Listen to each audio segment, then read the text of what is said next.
السلام علیکم ناظرین۔ دعا مانگنے کے اپنے انداز ہوتے ہیں، دعا مانگنے کا اپنا ایک فن ہے، اپنا ایک ڈھنگ ہے۔ رب تعالیٰ سے آپ نے اپنی بات کیسے منوانی ہے؟ استغفر اللہ کہنے کا مطلب یہ ہے کہ آپ اپنی حاجات اپنے رب کو کیسے پیش کر رہے ہیں، آپ اپنے رب عظیم کو اپنی خواہشات کیسے پیش کر رہے ہیں، کیسے آپ لاڈ سے پیار سے اپنے رب سے مانگ رہے ہیں۔ ایک واقعہ نظر سے گزرا، سوچا آپ دوستوں سے شیئر کرتا چلوں۔ روز رسول صلی اللہ علیہ وآلہ وسلم پر ایک عرب دیہاتی حاضر ہو کر رب سے کچھ یوں دعا مانگ رہا ہے۔ اس کے مانگنے کا انداز دیکھیے، اس کے الفاظوں پر غور کیجیے، یقین جانیے رب سے مانگنے کا بھی ایک خاص فن اور ڈھنگ ہوتا ہے جو اس گاؤں کے رہنے والے عربی سے سیکھنا چاہیے۔ ذرا غور کیجیے گا۔ اے اللہ، اے میرے رب، یہ آپ کے حبیب ہیں، میں آپ کا غلام ہوں اور شیطان آپ کا دشمن ہے۔ اے اللہ، اگر تو مجھے بخش دے گا تو تیرا حبیب خوش ہوگا، تیرا بندہ کامیاب ہوگا اور تیرا وہ دشمن غمگین ہوگا۔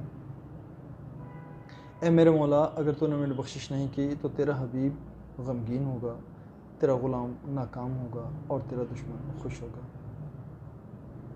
اے رب کائنات، تیری شان اس سے بڑی ہے کہ تو اپنے حبیب کو غمگین کرتا ہے، اپنے بندے کو ناکام اور اپنے دشمن کو خوش کرتا ہے۔ اے میرے پروردگار، ہم عرب ہیں، ہمارے یہاں جب کوئی سردار فوت ہو جائے تو اس کے قبر پر غلاموں کو آزاد کیا جاتا ہے۔ یہ تو تمام جہانوں کے سردار محمد رسول اللہ صلی اللہ علیہ وآلہ وسلم کے قبر مبارک ہے، بس یہاں مجھ غلام کو جہنم کی آگ سے آزاد فرما دیں۔ آمین ثم آمین یا رب العالمین۔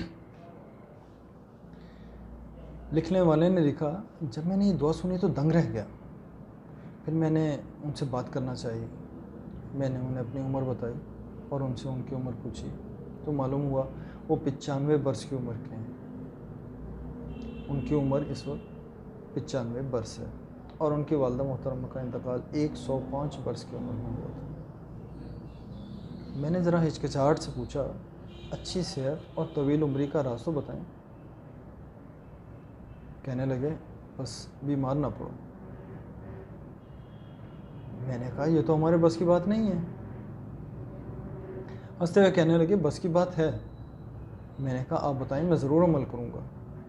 میرے قریب آ کر آہستہ سے کہنے لگے، منہ میں کبھی کوئی چیز بسم اللہ کے بغیر نہ ڈالنا، چاہے پانی کا قطرہ ہو یا ایک چنے کا دانہ بھی۔ میں خاموش سا ہو گیا۔ پھر کہنے لگے، اللہ تعالیٰ نے کوئی چیز بے مقصد اور بلا وجہ نہیں بنائی، ہر چیز میں ایک حکمت ہے اور اس میں فائدے اور نقصان دونوں پوشیدہ ہیں۔ جب ہم کوئی بھی چیز بسم اللہ اور الرحمن الرحیم پڑھ کر منہ میں ڈالتے ہیں تو اللہ تعالیٰ اس میں سے نقصان نکال دیتا ہے۔ ہمیشہ بسم اللہ الرحمن الرحیم پڑھ کر کھاؤ پیو اور دل میں بار بار خالق کا شکر ادا کرتے رہو، اور جب ختم کر لو تو بھی ہاتھ اٹھا کر رب کریم کا شکر ادا کرو، کبھی بیمار نہ پڑو انشاءاللہ۔ میری آنکھیں نم ہو چکی تھیں کہ یہ شخص ہماری مسجدوں کے ملا اور علموں سے کتنا بڑا عالم ہے۔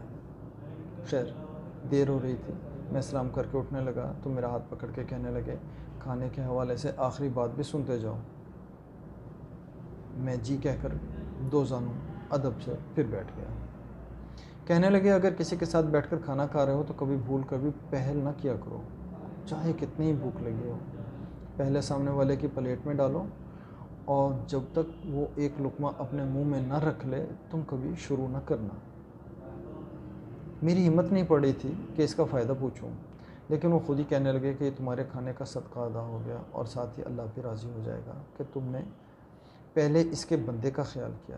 یاد رکھو، غذا جسم کی اور بسم اللہ روح کی غذا ہے۔ اب بتاؤ، کیا تم ایسے کھانے سے بیمار پڑ سکتے ہو؟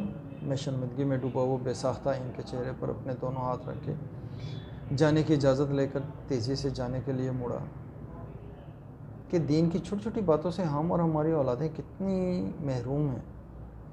تبھی تو ہمارا معاشرہ ہر برائی میں ڈوبا ہوا ہے۔ اللہ پاک ہمیں دل و جان سے شاکر بنائے اور دین کا صحیح علم اور سمجھ عطا فرمائے۔ آپ اگر غور کریں تو یہ تمام میرے نبی پاک صلی اللہ علیہ وآلہ وسلم کی سنت سے ہیں، اور ہم نبی کریم صلی اللہ علیہ وآلہ وسلم کی سنت کو بھول چکے ہیں۔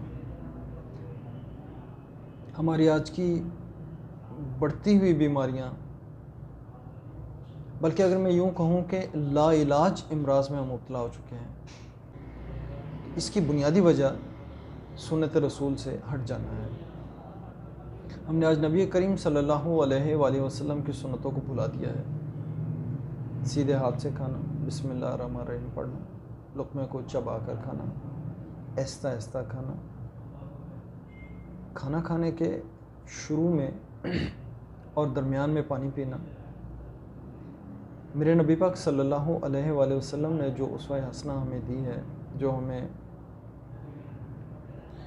موڈ آف لیونگ ہمیں دیا ہے، مجھے یقین ہے کہ اگر ہم اس پر عمل کرتے رہیں تو ہم بیمار ہی نہ پڑیں۔ دیکھیں، آپ بھوک رکھ کر کھانا کھائیں اور بھوک باقی ہو تو آپ کھانا چھوڑ دیں۔ کھانے سے پہلے پانی پئیں، کھانے کے درمیان میں پانی پئیں، اور کھانے کے آخر میں پانی نہ پئیں۔ آپ یقین مانیے آپ کبھی بیمار نہیں ہوں گے۔ لمبے شوربے والا کھانا کھائیں آپ کو کبھی قبض کی تکلیف نہ ہوگی۔ آپ تیز مرچ مسالے، اسپائسی اور مرغن غذاؤں سے پرہیز کریں، آپ کا اسٹمک ہمیشہ ٹھیک رہے گا۔ مجھے یقین ہے میرے نبی پاک صلی اللہ علیہ وآلہ وسلم کی کسی بھی ایک سنت پر عمل کریں، آپ تاعمر صحت مند اور تندرست رہیں گے۔ اپنا اور اپنے خاندان کا خیال رکھیے گا، مجھے بھی اپنی دعاؤں میں یاد رکھیے گا۔ السلام علیکم۔